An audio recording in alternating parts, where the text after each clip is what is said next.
With the introduction of a lot of bug fixes, health changes, and brand bonus changes, I've been thinking about the new gear we've seen in the last couple of updates. They've clearly tried to beef up several underutilized mechanics, including melee, grenades, and Hipfire. These efforts, from what I've seen, have been completely unsuccessful. The real question is, why? Join us as we deep dive into what the problems and solutions with these mechanics are. Hey agents, it's Dispatch. Welcome to the channel where we talk about the math, builds, lore, and game design of Tom Clancy's The Division 2. Let's get stuck into it.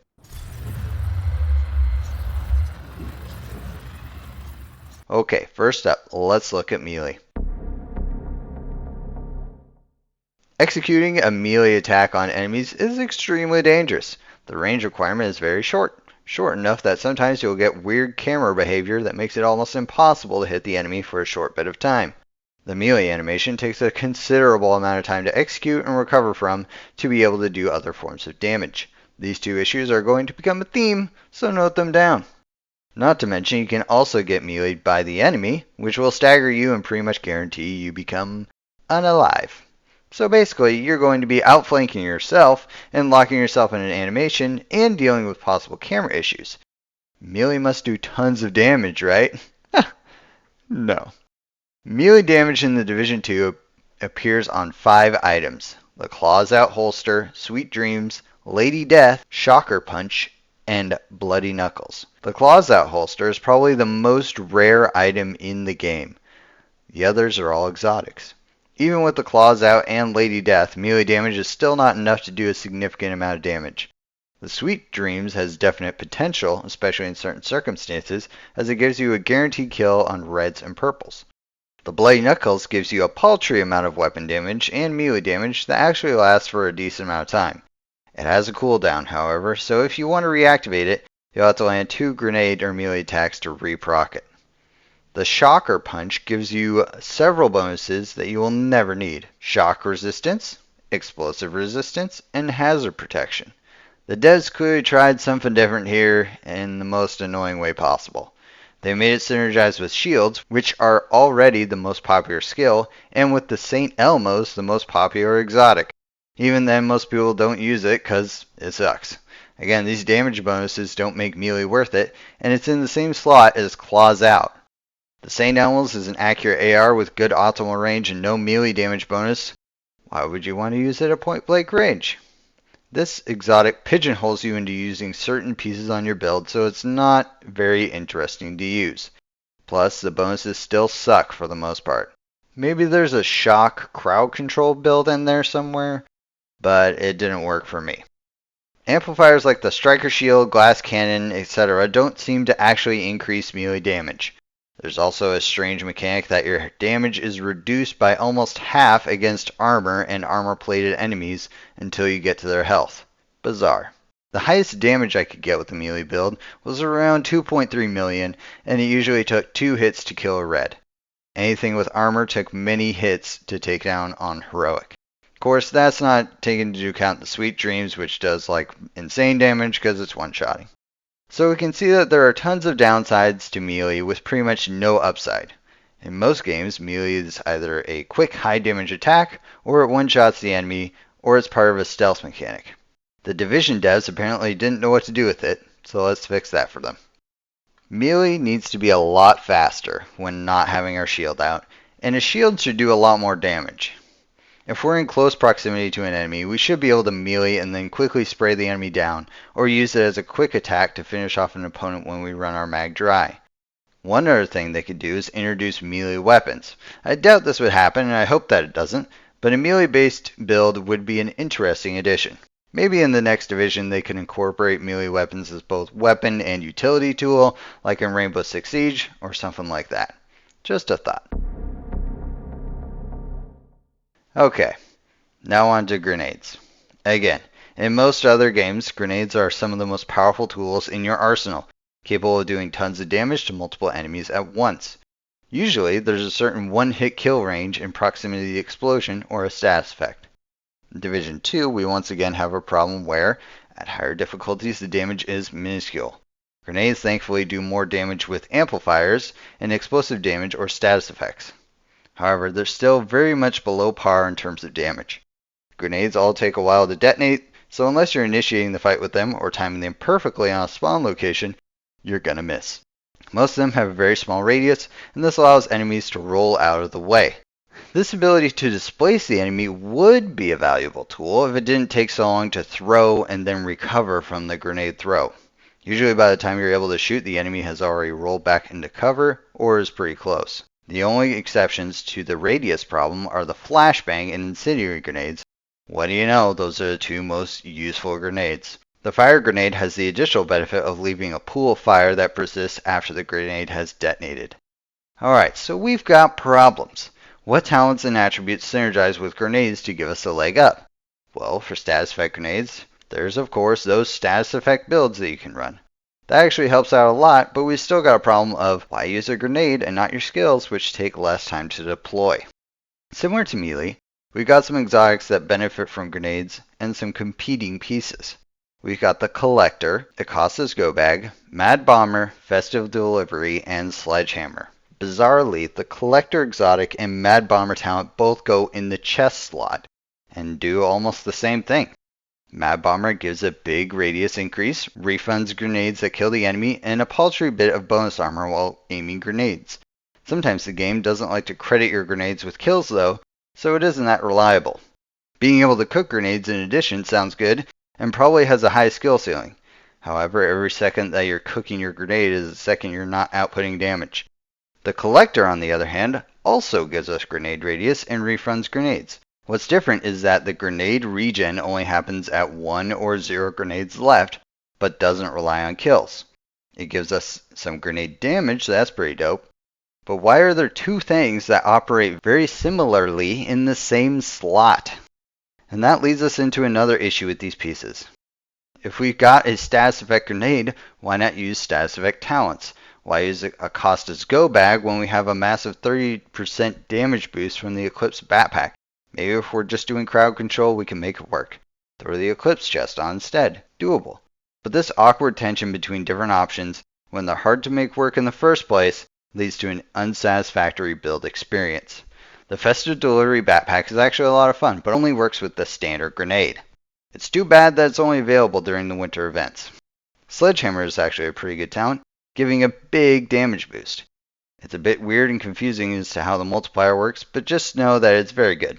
However, for general use with the status effect build, we're once again wondering why we'd run that instead of something like Perpetuation.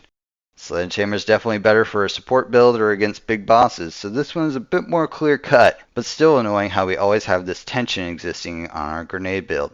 Just like with melee, grenades are viable on lower difficulties but have a steep fall off in the higher difficulties and animation problems. So just like with melee, the first changes I would make is to increase the animation speed, especially the recovery, and make the damage scale with weapon damage or skill damage or something. The Collector should be a holster instead of a chest piece. Honestly, I don't even know if I would change the talent at this point.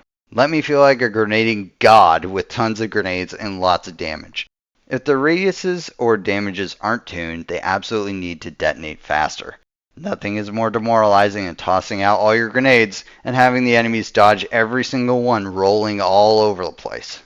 The foam grenade should leave a persistent foam pool like the fire grenade. How does it make sense that the enemies can just run through a pile of riot foam? It doesn't. Either that or it needs to detonate instantly like the riot foam chem launcher. Grenades should be really powerful, especially since we only have a few of them. Who's going to try and boost their grenade damage with a Collector chest and sacrifice Obliterate and Coyotes? Like most agents, I used grenades a handful of times, was wildly underwhelmed, and almost never bring them out again. What's the point when it does pitiful damage, if it somehow manages to land any damage at all, takes time that you should be shooting, and runs out? The only time agents really use grenades is on bosses with Sledgehammer. I think the best change they could possibly make would be make grenades a skill. Think of it as a manually directed seeker mine. This solves a lot of the issues in terms of the damage scaling. If every agent has maxed out high damage grenades from weapon damage cores, every room would just be a grenade fest. With grenades being a skill, it conveniently applies all the balancing principles that already exist for skills. Side note, how is CS gas not a status effect in this game? Anyway, those are my recommendations for grenades. On to the final underutilized mechanic, Hipfire. Hipfire just kind of exists without serving any purpose. Sound familiar? In first-person shooters, Hipfire gives the user a wider field of view and faster movement speed. This allows for better performance in close quarters engagements. Neither of these benefits exist in the third-person shooter of the division. Maybe they nerfed the movement speed because of PvP. And if this is the case, this is another strike against PvP in my book. Stop putting your PvP balance changes into PvE. It's basically a different game. While some weapon types have slightly better hipfire than others, it's still so inaccurate that it's almost unusable unless you're blind firing from cover because you're in a lot of danger. At this point in time, the only thing that affects hipfire is weapon handling. The best ways to get it are through the unwavering SMG talent and with minor attributes. If you want to get it from the rugged gauntlets or brace, be my guest. But you'd be much better served by running a bunch of weapon handling instead of wasting a chest talent or an exotic slot, especially since it will affect your handling in and out of cover as well as your aiming down sights. So what's the solution? Hipfire should absolutely give a much larger movement speed boost compared to aim down sights. Rugged gauntlets should give a speed boost while not ADS, or maybe just give you ADS handling while hipfiring. Weapon handling should have an even bigger impact on hipfire than it already does. Building for crit damage has been the dogma for years. We need some alternate option to make things more interesting. I've always advocated for at least 15% weapon handling in our build, but most people are still just going completely crit. Let's take it up a notch and maybe make a total weapon handling build actually viable. Alright, time for my most spicy take of all. I don't think we should be able to ADS with shields unless we're using pistols. Maybe SMGs and shotguns too. I don't know. Before you flag on me, let me explain. This serves to bring shields in line with their intended purpose and indirectly nerfing them. It will make the game harder for sure, but honestly, as long as you have a shield and you don't play like a soup sandwich, right now you can just breeze through any heroic mission. With this change, we've got an interesting trade-off. Running a shield? Okay, you gotta get in close to enemies and run some weapon handling. Right now, it's just a huge crutch for all red builds to be able to survive twice as long with no downside. It's boring, and shields slow down gameplay. 90% of players are always playing the game behind a shield. Let's change it up. A speed increase to the game, I think, can make things a lot more exciting and new, as well as giving some more challenge to experienced players. I know that this would probably make Legendary untenable for a lot of players. However, that clearly shows the design issue with Legendary difficulty. If the players have to rely on a shield to complete it, it's either too hard or the shield is a power outlier. I'm personally kind of fine with Legendary being unattainable for most players. You need your hardest difficulty to be aspirational. Players aren't entitled to have the game centered around their particular skill level. That being said, I think Legendaries are a bit overtuned, particularly with the explosive spam, and they've already pushed the original game design past its limit. But maybe that's a subject for another video. So we see a common thread between all these underutilized mechanics in the game. They don't provide much benefit, so they aren't used. They are separate systems that compete with the existing systems, like grenades competing with skills and status effects. They need to be rolled into these systems, made more usable and more fun to use. That's all I got for this one, agents. I know my take about shields and hip firing probably has some of you camping the invaded DZ waiting for me to show up, but I really believe that it would help the game's balance. As always, put your solutions down in the comments because all feedback is welcome. If you don't think these problems are that big of a deal, let me know how you get around them. Of course, hit the thumbs up. All I ever wanted was a thumbs up from Poppy. Subscribe, stay hydrated, tell your friends, stay frosty, eat frosties, get frosted tips, whatever you want. As always, agents, this has been Dispatch. Take care out there.